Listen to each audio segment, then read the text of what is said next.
Assalamu alaikum wa rahmatullah wa barakatuh, chers frères et sœurs, j'espère que vous allez bien et que vous êtes en bonne santé. Aujourd'hui, je vais partager avec vous 5 habitudes simples, tirées du Coran et de la Sunna, qui peuvent transformer votre quotidien et vous aider à mener une vie épanouie, spirituellement et personnellement. Que vous cherchiez plus de paix intérieure, une meilleure discipline ou une connexion renforcée avec Allah, ces habitudes sont pour vous. Restez avec moi jusqu'à la fin, car la 5e habitude pourrait bien changer votre vie de manière significative. La première habitude, mes chers frères et sœurs, c'est de commencer votre journée avec la prière du Fajr. Cette prière, accomplie à l'aube, marque le début d'une nouvelle journée sous la bénédiction d'Allah. C'est une habitude essentielle pour tout musulman qui souhaite se rapprocher d'Allah et vivre une journée bénie. En commençant ainsi, vous placez votre foi et votre dévotion au centre de votre vie quotidienne. Imaginez, le soleil n'est pas encore levé, le monde est encore calme et paisible, et vous vous réveillez pour répondre à l'appel d'Allah. Ce moment de tranquillité est une opportunité unique pour se connecter profondément avec notre Créateur. Il y a quelque chose de profondément spirituel et de purificateur à se lever avant l'aube, à se purifier et à se tenir debout devant notre Créateur. Ce rituel matinal nous permet de commencer la journée avec une âme purifiée et un esprit clair. Allah nous dit dans le Coran « Accomplis la prière au déclin du soleil jusqu'à l'obscurité de la nuit et récite le Coran à l'aube. » Car la récitation du Coran à l'aube a des témoins. Sourate Al-Isra, verset 78. Ces paroles nous rappellent l'importance de ce moment sacré. Vous voyez, mes frères et sœurs, cette prière a une place spéciale. Allah lui-même en témoigne. En accomplissant cette prière, nous nous alignons avec la volonté divine et nous recevons des bénédictions immenses. Alors, engageons-nous à faire de Fajr une priorité dans nos vies.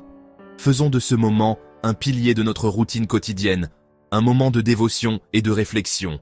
Et après la prière, ne vous précipitez pas. Prenez le temps de savourer ce moment de paix et de tranquillité. Prenez un moment pour vous asseoir, pour respirer profondément et pour poser une intention claire pour votre journée. Ce moment de réflexion peut transformer votre journée entière. Demandez-vous, que vais-je faire aujourd'hui pour plaire à Allah et progresser dans ma vie personnelle? Cette question vous guidera tout au long de la journée. Une intention sincère, mes chers frères et sœurs, donne du sens à toutes vos actions, même les plus simples. Que chaque jour commence avec cette intention pure et cette connexion profonde avec Allah. La deuxième habitude que je souhaite partager avec vous, c'est la gratitude, ou shukr en arabe. Cette pratique est profondément enracinée dans notre foi et notre culture. C'est une qualité essentielle, mes frères et sœurs. Et Allah nous rappelle son importance à maintes reprises dans le Coran. La gratitude nous aide à reconnaître les bénédictions que nous recevons chaque jour. Allah dit « Si vous êtes reconnaissant, très certainement j'augmenterai mes bienfaits pour vous. » Sourate Ibrahim, verset 7. Cette promesse divine nous encourage à être toujours reconnaissants. Subhanallah. Allah promet d'augmenter ses bienfaits pour ceux qui sont reconnaissants. Imaginez les innombrables bienfaits que nous pourrions recevoir simplement en étant reconnaissants. Alors comment pouvons-nous cultiver cette gratitude au quotidien? Il existe des moyens simples et efficaces pour y parvenir. C'est simple, mes frères et sœurs. Prenez 5 minutes chaque jour, oui, seulement 5 minutes, pour réfléchir aux choses pour lesquelles vous êtes reconnaissant. Ces moments de réflexion peuvent transformer votre journée. Cela peut être votre santé, votre famille, vos amis, votre travail, ou même de petites bénédictions comme un bon repas, un toit au-dessus de votre tête, ou le simple fait de respirer. Chaque petite chose compte. Notez ces choses dans un carnet et relisez-les régulièrement. Ce simple acte d'écriture peut renforcer votre sentiment de gratitude. Vous seriez surpris de voir à quel point cet exercice simple peut changer votre perspective et vous rendre plus heureux au quotidien. La gratitude a le pouvoir de transformer nos vies. Rappelez-vous, mes frères et sœurs, chaque souffle que nous prenons, chaque instant qui passe est un cadeau d'Allah. Ne prenons rien pour acquis. Soyons reconnaissants pour sa miséricorde infinie. Que notre cœur soit toujours rempli de gratitude envers notre Créateur. La troisième habitude, mes chers frères et sœurs, est celle du dhikr, le rappel d'Allah, une pratique essentielle dans notre foi. Dans un monde rempli de distractions, Il est facile de se laisser remporter par le tourbillon de la vie quotidienne et d'oublier l'essentiel, notre connexion avec notre Créateur.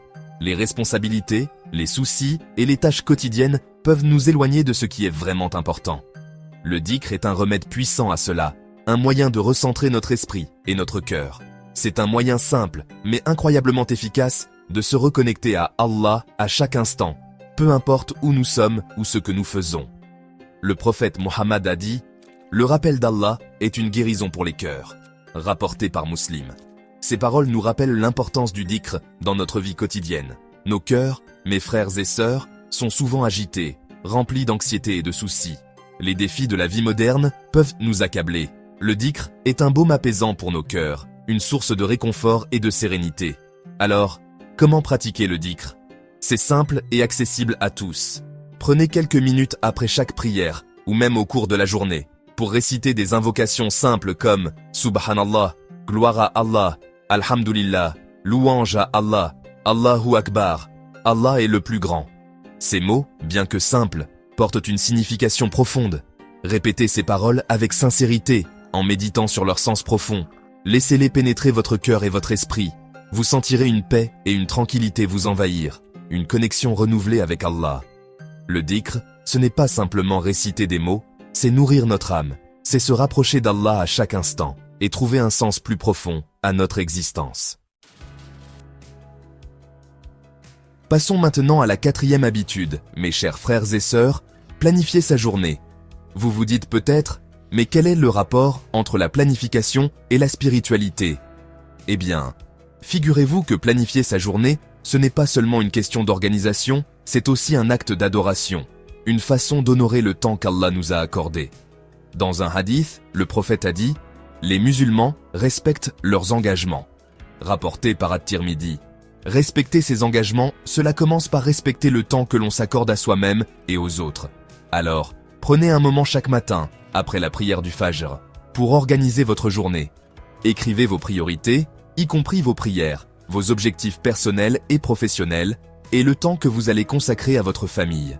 En planifiant votre journée, vous mettez de l'ordre dans votre vie, vous gagnez en clarté et en concentration, et vous êtes plus à même de remplir vos obligations envers Allah et envers vous-même. Enfin, la 5e habitude, mes chers frères et sœurs, est de terminer chaque journée par le repentir et la réflexion. C'est un moment précieux pour faire le bilan de notre journée et nous rapprocher de notre Seigneur. Le prophète nous a enseigné l'importance de demander pardon à Allah chaque soir. Pourquoi? Parce que nous commettons tous des erreurs, parfois même sans le savoir. Avant de vous coucher, prenez quelques minutes pour vous poser ces questions. Qu'ai-je bien fait aujourd'hui? Qu'est-ce que je peux améliorer demain? Ai-je blessé quelqu'un, intentionnellement ou non? Ai-je manqué à mes obligations envers Allah? Si vous avez commis des erreurs, demandez sincèrement pardon à Allah. Il est Al-Ghafour, le tout pardonnant, et sa miséricorde englobe toutes choses. Terminez par une invocation simple, comme Astaghfirullah, je demande pardon à Allah, ou encore en exprimant votre gratitude pour les bienfaits de cette journée. Et voilà, mes frères et sœurs, ces 5 habitudes quotidiennes tirées du Coran et de la Sunna peuvent vraiment transformer votre vie, si vous les appliquez régulièrement. N'oubliez pas, le changement commence par de petites actions, faites avec sincérité et constance. Rome ne s'est pas construite en un jour. Si cette vidéo vous a été utile, n'hésitez pas à liker, à partager et à vous abonner pour plus de contenus inspirants. Qu'Allah vous bénisse et vous guide toujours sur le droit chemin. Assalamu alaikum wa rahmatullah wa barakatuh.